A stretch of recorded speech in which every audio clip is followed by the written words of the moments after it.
up, you guys? I just finished filming my what month is it gonna be? My March meal plan for my family. I'm gonna be sharing with you guys how I take my meal plan and make it into a grocery list. Last month I showed you guys how I actually make my meal plan, so I figured this month I'll show you how to take your meal plan and applicate it into a grocery list. My grocery list, how specific my grocery list has changed over the years. In the beginning it was super detailed. I had like every item listed out, and now I do a little bit of a more simple version and a little bit more of a time sensitive version. So I'm gonna bring you guys through that today.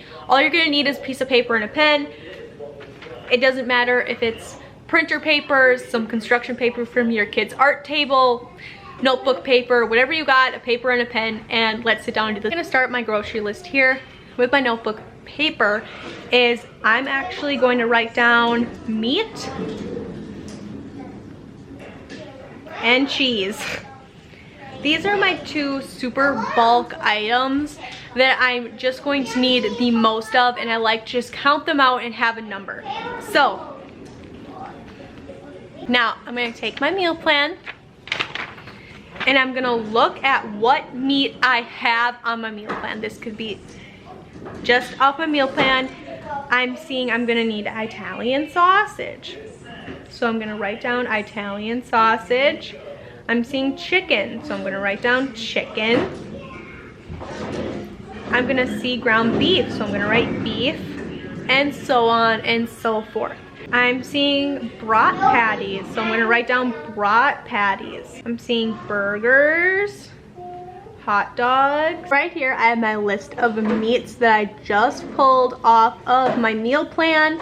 This is all the meat that I'm going to need for my dinners. Now what I'm gonna do is just take my meal plan, very simple. My first meat that I have on my list is Italian sausage. Now I'm just gonna go down my meal plan and count how many meals I'm gonna need Italian sausage for. So let's see, 1, 2, 3. So I'm gonna write down a number 3 next to my Italian sausage.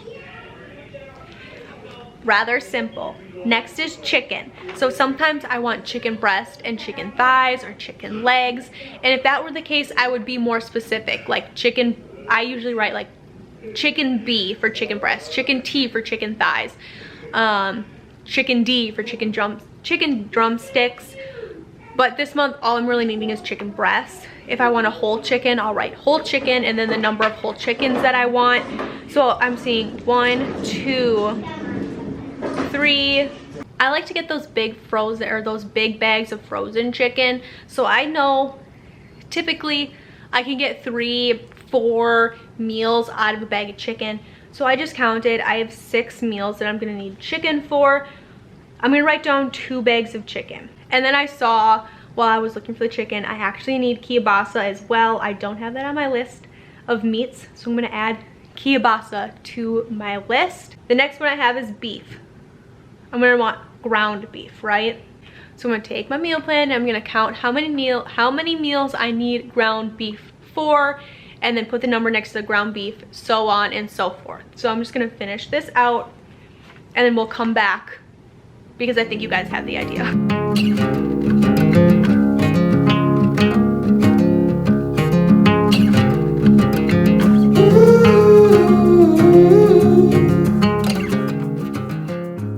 So you guys can see now on the edge of all of my meats here, I have the number of which I need. That way, when I go into the grocery store, it's a lot more simple than having a ton of information that I don't need.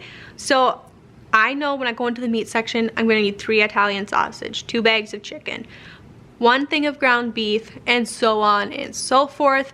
Now the next big bulk item that I use is shredded cheese. So I'm gonna do the exact same thing over here with my cheese.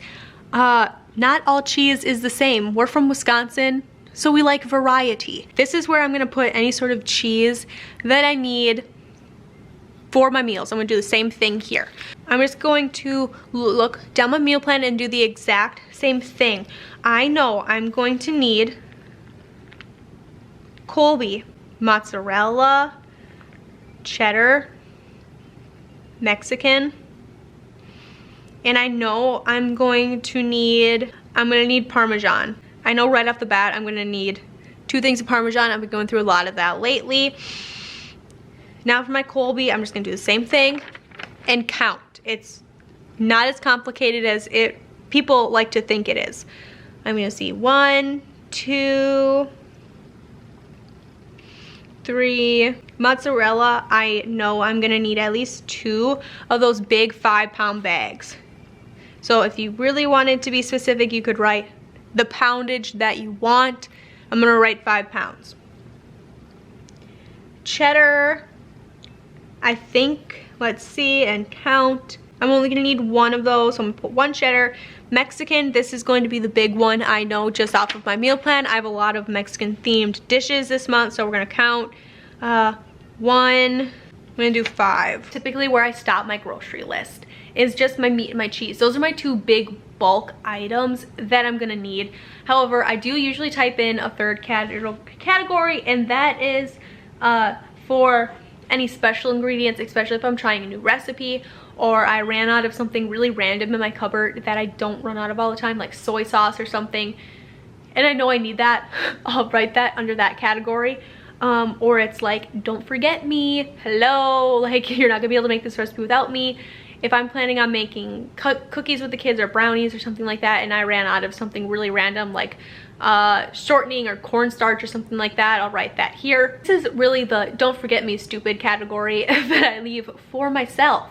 This is where I'll also leave if we ran out of like razors, toilet paper, conditioner, shaving cream, like anything that I really don't want to forget, I'll write down here. Anything special, all of those things. Spices that I really need, which reminds me I really need basil, so I'm gonna write down basil.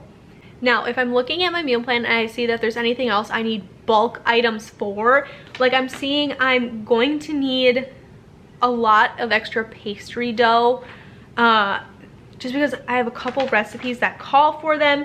And you could do the exact same thing with your meal plan. This category is gonna be different for absolutely everybody. It just depends on what you need, what your family needs.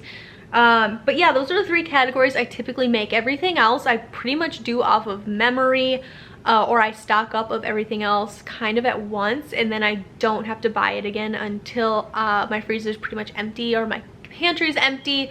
Those items are typically like vegetables. I buy a certain amount of vegetables every month. We use those as a side all the time for dinner. We always serve a vegetable with dinner. So I get those big like 2-pound bags of vegetables from Walmart, and we go through those steadily. Like just last month, I think I had 10 or 12 different bags of vegetables. So I'm not gonna need a ton more vegetables this month.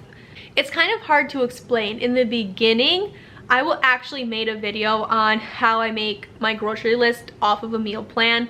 It's old, however, the information on it is still good. I'll link it down below if you want to see how I did this like 2 years ago. It was a lot more in depth. I made 2 separate grocery lists, one for Walmart, one for Aldi, and every ingredient that I ever needed was on those lists. As I've done this more and more, I know what my family needs, what my family wants. So I don't write down snack items. I don't write down, you know, I know we go through 4 bags of oranges a month. I know we go through 5 bags of apples a month. I know that we go through, you know, I need 12 bananas to last me the beginning of the month. It's just those things that I know, and if I know them, I'm not gonna write them down on paper, because then when I'm in Walmart or I'm in Aldi, and typically I have my kids with me, it's very difficult to look through a ton of extra information that I already knew up here anyways. So why am I gonna crowd my paper with it? So that'll be one of my tips, is just write down what you really need to write down. Everything else, scrap it. That's why I only have my meat, my cheese, and my special items, because I'm way less likely to forget things if I have what I actually just need on my paper. Like I said, this special items list will grow. I don't go grocery shopping for another 5 or 6 days. Typically, my kids will go, Mom, can we have Oreos? Sure, we don't always buy Oreos. Let me make sure I write it down. Like last month, my daughter wanted those Scooby-Doo snacks. We don't always get those, so I wrote it down. Or if they ask for pudding, or my husband has a special request for his lunches, like he rotates through different kinds of granola bars. Sometimes he likes Kind bars, sometimes he likes the one from Aldi, sometimes he wants Nutri-Grain bars. So I'll just ask him which one he wants this month and I'll put that down on the list. I actually will take this list and rip it out, and we have this big bulletin board and I stick it to it right next to my meal plan. We have a pen hanging off of that bulletin board, and I'll go, if you have any last requests, I'm going grocery shopping on the 1st. Make sure you write it under the special category, because otherwise I'll forget it. If you needed to do this for every single item on your grocery list, that's totally cool. Like I said, I've done that before.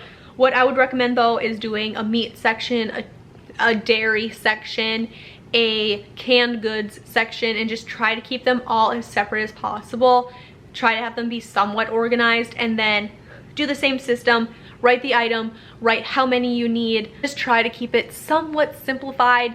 That'll be my best tip that I could give. Like I said, this is my system. So this is just what my grocery list is gonna look like. Like I said, this category will grow as I become more aware of what items we need. I also am gonna go through my pantry, my fridge, my storage shelves in my basement, and just say, what do I need? Is there anything that I'm running low on? And I'll add those to the category. But that's pretty much how I make my grocery list. It's a lot more simple than it has been in the past. But like I said, if you're looking for a more in-depth, step-by-step, more of a beginner's guide, I'll link that video that I did about 2 years ago down below. Like I said, it's old, but it's still super duper relevant. I hope this video was helpful for you. If you have any questions, go ahead and leave them below. I promise I will get back to you. I try to respond to all my comments. If you have any tips for anybody watching this video, leave them down below. Let's chat. Thank you guys so much for watching. I hope you guys enjoyed this video. I hope that this made some kind of sense to you, how I will make my meal plan into a grocery list for my family. I really hope that you guys enjoyed this. Don't forget to subscribe if you haven't already, and of course I'll see you guys in the next video. Bye. I don't wanna stay here, no. Ain't gonna keep it low now. If you wanna go, let's go. Let's wrap it up.